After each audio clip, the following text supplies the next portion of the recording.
Яңалыклар чыгарылышы үз эшен башлап җибәрде. Студияда Алина Хисматуллина, исәнмесез? КАМАЗның 50 еллыгы төзекләндерүләр һәм төзелешләр чаллы өчен узып баручы 2019 ел нинди булды?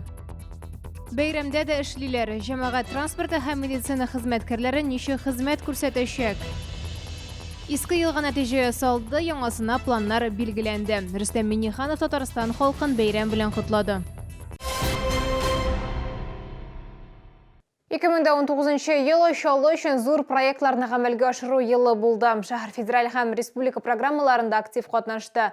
27 йорт төзелде, шуларның 5-се социаль ипотека буенча. Чаллының үзәк магистрале ныклап төзекләндерелде. Автостанция тукталышындагы иң куркыныч участокларның берсендә җир асты кичүе рекордлы срокларда төзелде.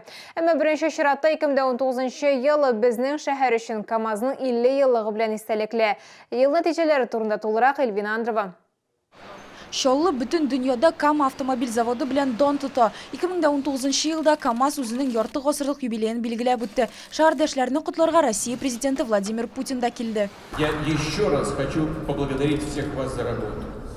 Мы вся страна гордимся вашими результатами. С праздником вас, с 50-летием КАМАЗа. 2019 елда Чаллы милли проектларны гамәлгә ашыруда актив катнашты. Куркынычсыз һәм сыйфатлы автомобиль юллары илкүләм проекты ярдәмендә Әлмәт трактыннан Абдулла Али урамына кадәр 37 километр юлны капиталь төзекләндерделәр. Благодаря этим усилиям на 40 с лишним процентов у нас снизилось количество дорожно-транспортных происшествий. Это человеческие судьбы. 2019 елда 65-нче комплекста яңа заманча мәктәп төзелде. 6 балалар бакчасы ишекләрен ачты. Онкология үзәген төзүгә керештеләр. Объектны 2020 елда куллануга тапшырырга планлаштыралар. И школы, и садики, и театр, и онкологическая больница, и манеж мы на следующий год построим. Много у нас планов. Челны второй город и по объемам, и по значению. Это автомобильный центр не только Татарстана, всей России. Поэтому мы с особым вниманием относимся к потребностям жителей города Набережные Челны. Энергетик мәдәният сарае төзекләндерелде. Татар драма театры бинасының төзелеше башланды. 41 ел эчендә беренче тапкыр Чаллы сәнгать күлиятендә капиталь ремонт үткәрелде.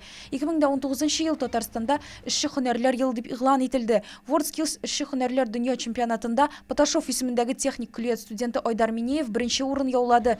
Чаллы 2019 елда ярты миллионлы тиз үсүче шәһәрләр исемлегенә керде һәм бизнес өчен уңайлыгы ягыннан Россиядә беренче булып танылды. Эльвина Андрова, яңалыклар. Чаллыдагы мөһим вакыйгалар Татарстан президенты котлауында да чагылыш тапты. Рөстәм Миңнеханов үзенең мөрәҗәгатендә 2019 елда республикада булган иң мөһим вакыйгаларны искә төшерде. Бу КАМАЗ заводының 50 еллыгын бәйрәм итүгә Россия президенты Владимир Путинның килүе, WorldSkills һөнәри осталык буенча дөнья чемпионаты, 6-нчы чакырылыш, Татарстан Республикасы Дәүләт Советы депутатларын сайлау, яңа торак, мәгариф, сәламәтлекне саклау, мәдәният һәм спорт учреждениеләрен төзелеше. Рөстәм Миңнеханов ассызыклаганча 2020 елда бу юнәлештә актив эш дәвам итәчәк. Безнең ишегалды проектын тормышка ашыру башлана. 2020 ел ике истәлекле вакыйга, Бөек Ватан сугышында җиңүнең 75 еллыгы һәм ТАССР төзелүнең 100 еллыгы билгесе астында узачак. Кадерле Татарстанлылар, 2019 ел гомумән алганда республикабыз өчен бәрәкәтле ел булды. Җитештерүдә һәм инвестицияләр кертүдә яңа юнәлешләр табу, уңайлы яшәү тирәлеге булдыру, заманча торак, мәгариф һәм фән, мәдәният һәм спорт учреждениеләре төзү, булар барысы да уртак тырыш хезмәтебезнең матур нәтиҗәсе. Кадерле дуслар, шушы алгарыш юлыннан тайпылмыйча, ныклы адымнар белән киләчәккә атлавыбызны, яңа елда һәр эшебезнең уңышлы булуын телим. 2020 ел сезгә, гаиләләрегезгә, якыннарыгызга чиксез бәхет, сөйнечләр, игелек, иминлек, муллык, сәламәтлек алып килсен. Яңа ел мүбәрәк булсын. Яңа ел төнендә зур автобуслар 23 сәгать 50 минутка кадәр эшләячәк. ОСС сыйдырышлы автобуслар исә төнге 1-гә кадәр йөриячәк. Трамвайлар кичке 11-гә кадәр хәрәкәт итсә, 6-нчы, 8-нчы, 9-нчы һәм 10-нчы санлы маршрутлар 2 сәгать 50 минутка кадәр эшләячәк.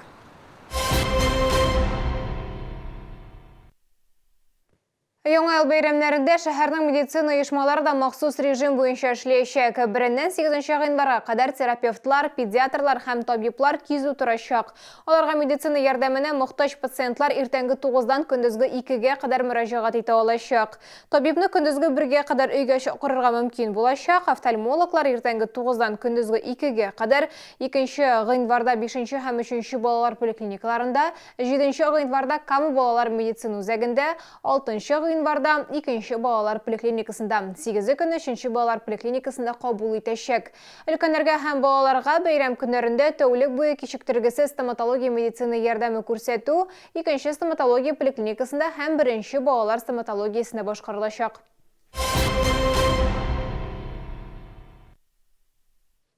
Икемендә 20 елны каршы алганда күсе яки тышкан сыны торса бәхет киләдиләре аны сатып алсаң да үз кулларың белән ясасаң да була.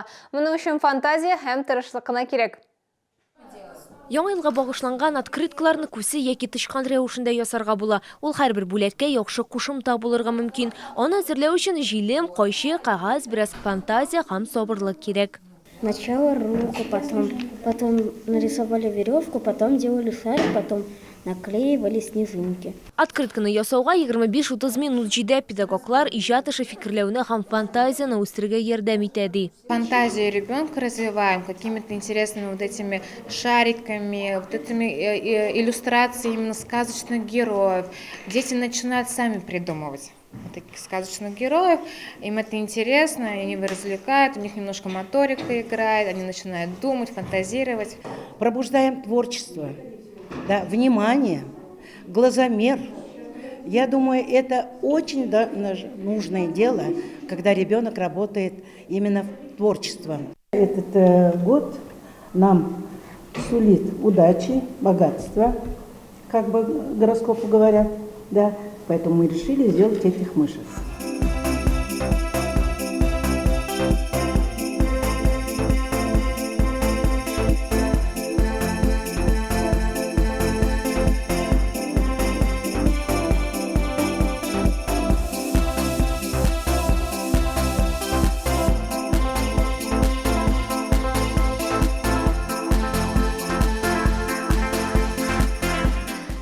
Төркем эксперимент ясарга булды һәм без үз кулларыбыз белән әлеге тышканны ясадык. Барлык эшләргә 15-20 минут узды. Всех с Новым годом! Да, скоро год крысы. И вот хочу, чтобы у всех было все самое-самое лучшее. Лилия Гатинов, Әнис Иксанов, яңалыклар.